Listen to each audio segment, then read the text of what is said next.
Hello दोस्तों। आज हम जानेंगे कि आपके इस अध्याय वंशागति तथा विविधता के सिद्धांत से आपको परीक्षा में कैसे प्रश्न पूछे जा सकते हैं। तो चलिए पहले प्रश्न से शुरू करते हैं। निम्न शब्दों को उदाहरण समेत समझाएं। पहला है इसमें सह प्रभाविता और दूसरा है इसमें अपूर्ण प्रभाविता। तो ये प्रश्न एकदम सरल है, जिसमें आपसे दो चीजें पूछी गई है, उनको आपको समझाना है और उनके उदाहरण के साथ आपको उन्हें समझाना है। तो हम इनका एक एक करके इसका उत्तर लिखेंगे। तो देख लेते हैं हम इसका उत्तर अब कैसे लिखेंगे। सबसे पहले हम सह प्रभाविता को लिखेंगे। सह प्रभाविता में दोनों अलील एक ही समय में व्यक्त हो जाती है, जिससे F1 पीढ़ी का फिनोटाइप दोनों जनकों के जैसा दिखता है। एक जीन के दोनों एलील समान रूप से प्रभावी होंगे।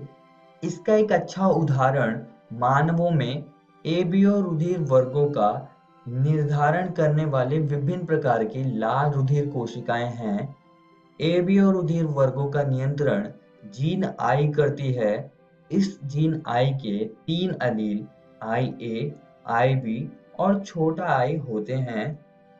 अलील आई ए और अलील आई बी दोनों समान रूप से अभिव्यक्त होते हैं, इसलिए इन्हें सहप्रभावी कहते हैं।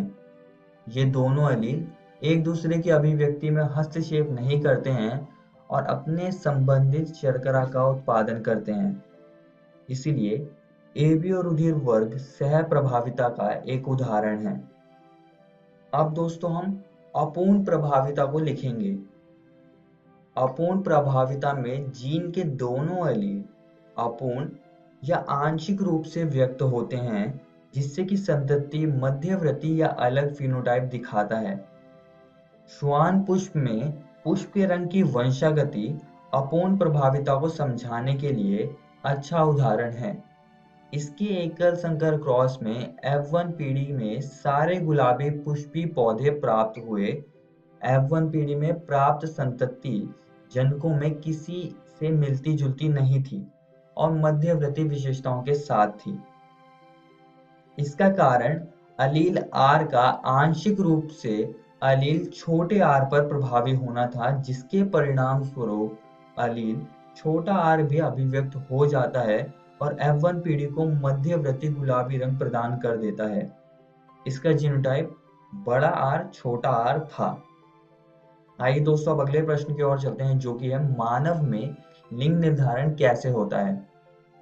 अब इसके बारे में भी हम अपनी पिछली वीडियोस में पढ़ चुके हैं कि मानवों में लिंग निर्धारण कैसे होता है, तो आपको वो ही यहाँ पर लिख देना है। तो आइए देख लेते हैं कि इसका उत्तर हम कैसे लिखेंगे। मानव नर हेटेरोगैमेटी दिखाता है। मनुष्यों में पुरुष दो अलग अलग प्रकार के युग्मक पैदा करते हैं, एक्स और वाई। मानव महिला एक्स गुणसूत्र वाले केवल एक प्रकार के युग्मक का निर्माण करती है।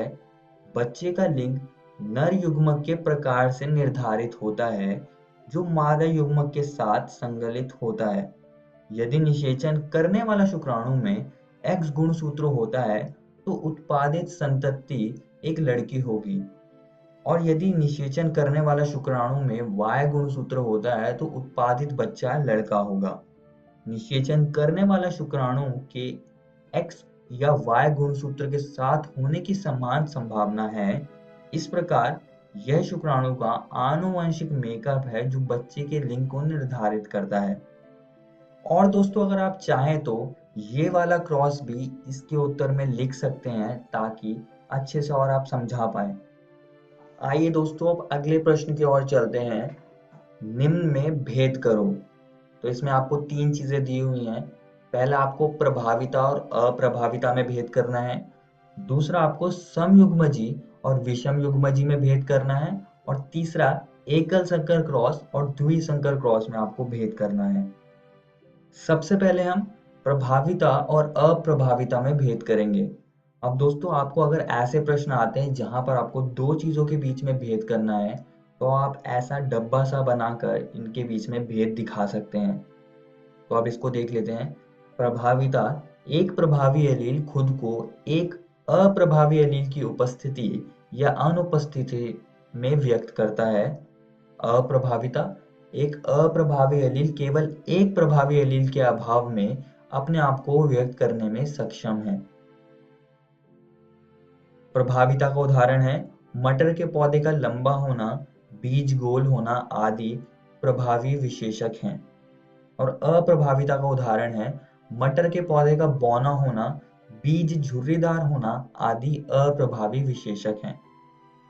अब दोस्तों हम समयुग्मजी और विषमयुग्मजी के बीच में भेद करेंगे। समयुग्मजी में एक विशेषक के लिए दो समान अलील होते हैं। विषमयुग्मजी इसमें एक विशेषक के लिए दो भिन्न अलील होते हैं।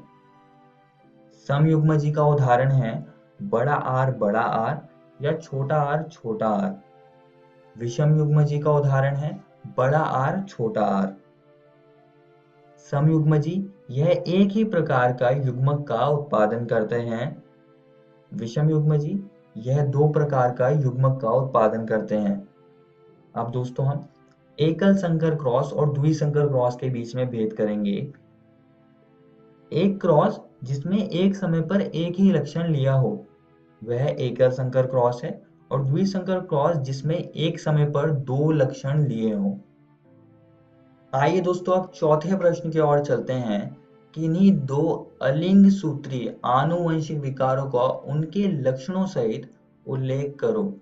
अब इसमें आपको कोई भी दो अलिंग सूत्रीय आनुवंशिक विकारों का यहाँ पर उल्लेख कर देना है। तो सीधे सीधे हम यहाँ पर चुनेंगे दात्र कोशिका अरक्ता, जो कि पहला हमारा अलिंग सूत्रीय आनुवंशिक विकार है। तो उसका हम उल्लेख यहाँ पर कर देंगे।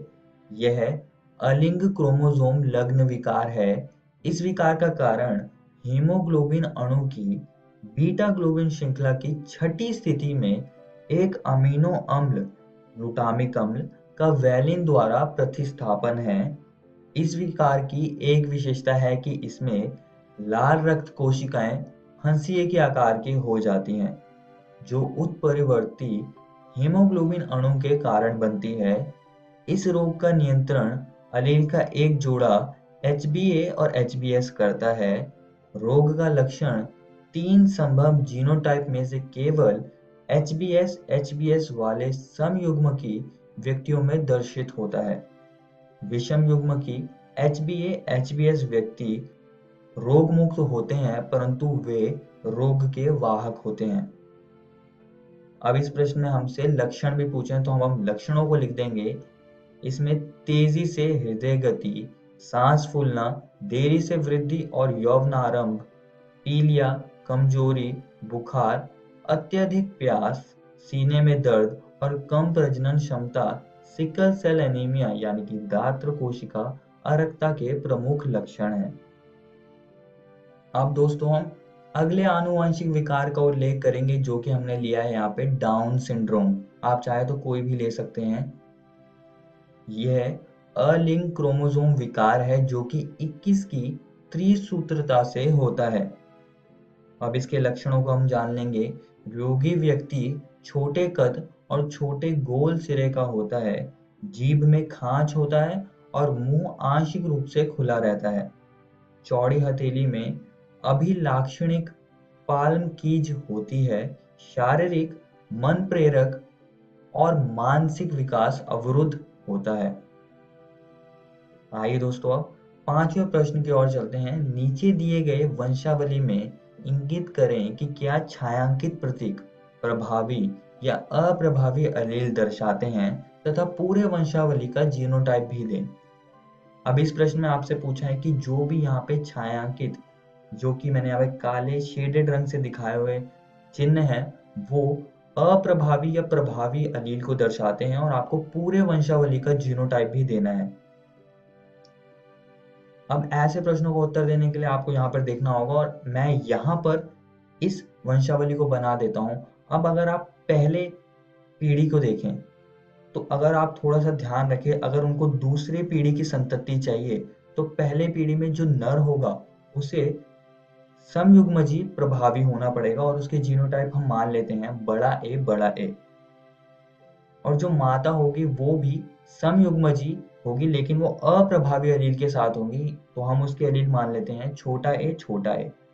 तो अगर हम इनको क्रॉस करवाएंगे तब हमें सारी की सारी संतति जो कि हमें दूसरी पीढ़ी में मिली है वो प्रभावित मिलेगी, और इसके जीनोटाइप होंगे बड़ा ए छोटा ए। तो यहाँ तक हमने पहली पीढ़ी और दूसरी पीढ़ी के जीनोटाइप पता कर लिए हैं। अब हमें तीसरी पीढ़ी का जीनोटाइप पता करना है, उसके लिए आप यहाँ देख सकते हैं। तो यहाँ पर दूसरी पीढ़ी में जो प्रभावित स्त्री थी, प्रभावित संतति थी, उसकी शादी एक अप्रभावित नर के साथ करा दी, जिसके बाद तीसरी पीढ़ी आई, जैसे कि आप यहाँ पर देख सकते हैं।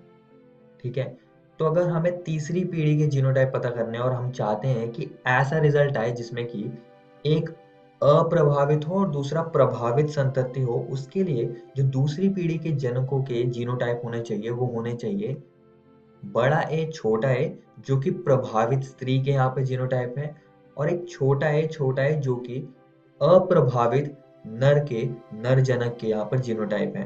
तो अगर हम इसका क्रॉस करवाएंगे तो हमें आधी संतति मिलेगी जो कि अप्रभावित होगी और आधी संतति मिलेगी जो कि प्रभावित होगी, जैसे कि हमें तीसरी पीढ़ी में देखने को मिल रहा है। तो ये चीज कहीं ना कहीं सही लग रही है। तो यहाँ पर हम कह सकते हैं कि पहली जो संतति है तीसरी पीढ़ी में, उसके जीनोटाइप होंगे छोटा ए, और जो दूसरी संतति है उसका जीनोटाइप होगा बड़ा ए छोटा ए।